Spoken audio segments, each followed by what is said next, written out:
एकादशी व्रत कथा। तो आइए पहले उत्पन्ना एकादशी व्रत महत्व जान लेते हैं। धर्मराज युधिष्ठिर कहने लगे कि हे भगवान, मैंने कार्तिक शुक्ल एकादशी अर्थात प्रमोदनी एकादशी का सविस्तार वर्णन सुना। अब आप कृपा करके मुझे मार्गशीर्ष माह के कृष्ण पक्ष की एकादशी के विषय में भी बतलाइए। इस एकादशी का क्या नाम है तथा इसके व्रत का क्या विधान है, इसकी विधि क्या है, इसका व्रत करने से किस फल की प्राप्ति होती है। कृपया यह सब विधान पूर्वक कहिए। भगवान श्री कृष्ण बोले, मार्गशीर्ष माह के कृष्ण पक्ष में आने वाली इस एकादशी को उत्पन्ना एकादशी कहा जाता है। यह व्रत शंखोदार तीर्थ में स्नान करके भगवान के दर्शन करने से जो फल प्राप्त होता है उसके बराबर पुण्य मिलता है। व्रत करने वाले भक्त को चोर, पाखंडी, पर स्त्रीगामी, निंदक, मिथ्याभाषी तथा किसी भी प्रकार के पापी से बात नहीं करनी चाहिए। इसका महात्म्य मैं तुमसे कहता हूँ, तुम ध्यान पूर्वक इसे सुनो। उत्पन्ना एकादशी व्रत कथा।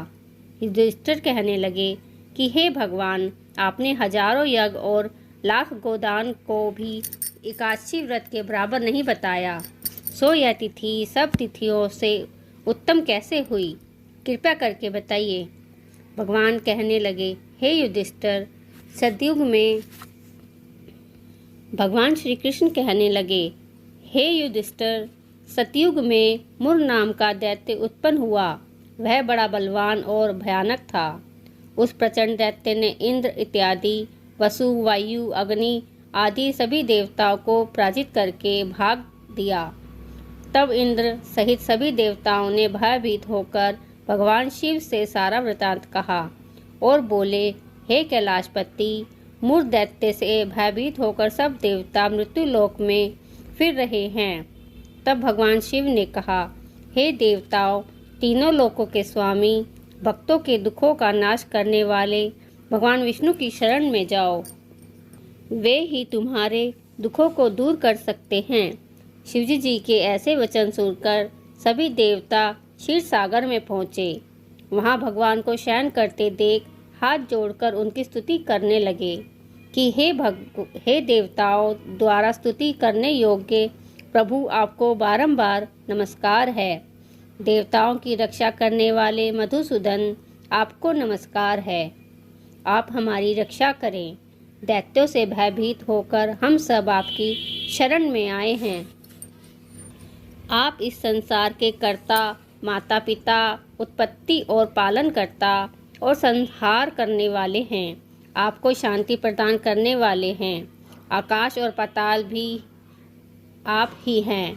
सबके पितामह ब्रह्मा, सूर्य, चंद्र, अग्नि, सामग्री, होम, आहुति, मंत्र, तंत्र, जप, यजमान, यज्ञ, कर्म करता भी आप ही हैं। आप सर्वव्यापक हैं। आपके सिवा तीनों लोक में चर तथा अचर कुछ भी नहीं है। हे भगवान, दैत्यों ने हमको जीतकर स्वर्ग से भ्रष्ट कर दिया है और हम सब देवता इधर उधर भागे भागे फिर रहे हैं। आप उन दैत्यों से हम सबकी रक्षा करें। इंद्र के ऐसे वचन सुनकर भगवान विष्णु कहने लगे कि हे इंद्र, ऐसा मायावी दैत्य कौन है जिसने सब देवताओं को जीत लिया है? उसका नाम क्या है? उसमें कितना बल है और किसके आश्रय में यह तथा उसका स्थान कहाँ है? यह सब मुझसे कहो। भगवान के ऐसे वचन सुनकर इंद्र बोले, भगवान, प्राचीन समय में एक नाड़ी जंग नामक राक्षस था।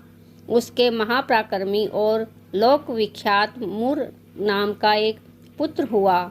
उसकी चंद्रवती नाम की नगरी है। उसी ने सब देवताओं को स्वर्ग से निकालकर वहां अपना अधिकार जमा लिया है। उसने इंद्र, अग्नि, वरुण, यम, वायु, ईश, चंद्रमा, नेत्रित आदि सबके स्थान पर अधिकार कर लिया है। सूर्य बनकर स्वयं ही प्रकाश करता है, स्वयं ही मेघ बन बैठा है और सबसे अजय है। हे असुर निकंदन, उस दुष्ट को मारकर देवताओं को अजय बनाइए। यह वचन सुनकर भगवान ने कहा, हे देवताओं, मैं शीघ्र ही उसका संहार करूँगा। तुम चंद्रावती नगरी जाओ। इस प्रकार कहकर भगवान सहित सभी देवताओं ने चंद्रावती नगर की ओर प्रस्थान किया। उस समय दैत्य मूर सेना सहित युद्ध भूमि में गरज रहा था। उसकी भयानक गर्जना सुनकर सभी देवता भय के मारे चारों दिशाओं में भागने लगे। जब स्वयं भगवान रणभूमि में आए तो दैत्य उन पर भी अस्त्र शस्त्र आयुध लेकर दौड़े। भगवान ने उन्हें सर्प के समान अपने बाणों से बीन डाला। बहुत से दैत्य मारे गए, केवल मूर बचा रहा। वह अविचल भाव से भगवान के साथ युद्ध करता रहा। भगवान जो भी तीक्ष्ण बाण चढ़ाते वह उसके लिए पुष्प सिद्ध होता। उसका शरीर छिन्न भिन्न हो गया, किंतु वह लगातार युद्ध करता रहा। दोनों के बीच मल्लयुद्ध भी हुआ। 10,000 वर्षों तक उनका युद्ध चलता रहा, किंतु मूर नहीं हारा। थक कर भगवान बद्रिका आश्रम चले गए। वहाँ हेमवती नामक सुंदरी गुफा थी। उसमें विश्राम करने के लिए भगवान उसके अंदर प्रवेश कर गए। यह गुफा 12 योजन लंबी थी और उसका एक ही द्वार था। भगवान विष्णु यहाँ योग निद्रा की गोद में सो गए। मूर भी पीछे पीछे आ गया और भगवान को सोया देखकर मारने को उद्यत हुआ। तभी भगवान के शरीर से उज्जवल कांतिमय रूपी वाली देवी प्रकट हुई। देवी ने राक्षसुर को ललकारा, युद्ध किया और उसे तत्काल मौत के घाट उतार दिया। श्री हरि जब योग निद्रा की गोद से उठे तो सब बातों को जानकर उस देवी से कहा कि आपका जन्म एकादशी के दिन हुआ है, अतः आप उत्पन्ना एकादशी के नाम से पूजित होंगी। आपके भक्त वही होंगे जो मेरे भक्त हैं। बोलो विष्णु भगवान की जय। राधे राधे। अगर आपको मेरी यह वीडियो पसंद आई हो तो लाइक शेयर और सब्सक्राइब करना ना भूलें।